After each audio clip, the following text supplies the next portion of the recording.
তমা মির্জা, একজন শিল্পী, একজন নারী, একজন যোদ্ধা। ক্যারিয়ারে তিনি ঠিক এখনই যেন নিজের সবচেয়ে উজ্জ্বল সময় পার করছেন, কিন্তু ব্যক্তিগত জীবনে সেখানে যেন জমে আছে এক ধরনের শূন্যতা, এক গভীর নিস্তব্ধতা। সম্প্রতি এক সাক্ষাৎকারে বললেন, ডানা আছে কিন্তু উড়তে পারছি না।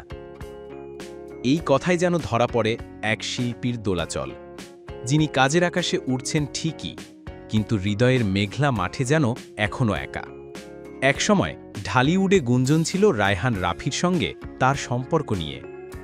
একসঙ্গে পারিবারিক অনুষ্ঠানে যাওয়া, জন্মদিনে পোস্ট, একসঙ্গে কাটানো মুহূর্ত, সবই সেই জল্পনার পালে হাওয়া দিয়েছিল।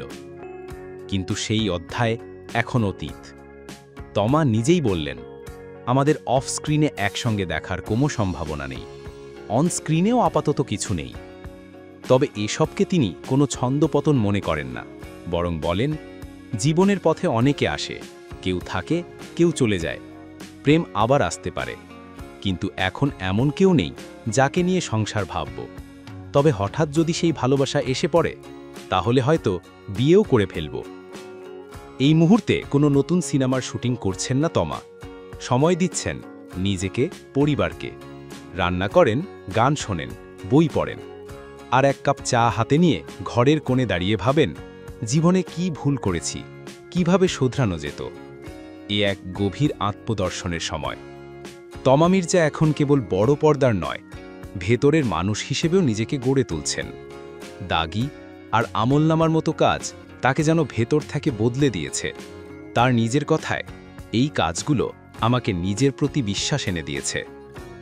খাঁচার ভেতর অচিন পাখি, সুড়ঙ্গ, ফ্রাইডে, 7 নম্বর ফ্লোর, এই কাজগুলোয় তিনি যেন ভেঙে গড়েছেন নিজেকে।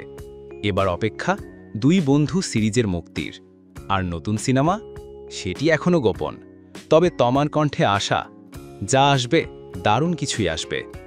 তমা মির্জার গল্প তাই শুধু সিনেমার পর্দায় নয়, এটা এক নারীর গল্প, যিনি প্রেমে আহত হয়েও উঠে দাঁড়ান, শূন্যতার মাঝেও আশার আলো খুঁজে নেন। যিনি বলেন, আমি একা থাকতে ভালোবাসি, কারণ একাকিত্ব আমাকে ভাবায়, শেখায়, গড়ায়। তিনি নাচ দিয়ে শুরু করলেও এখন তিনি সিনেমার পরিপূর্ণ মুখ। জাতীয় চলচ্চিত্র পুরস্কার তার ঝুলিতে, কিন্তু তার সবচেয়ে বড় পুরস্কার নিজেকে হারিয়ে খুঁজে পাওয়ার সাহস।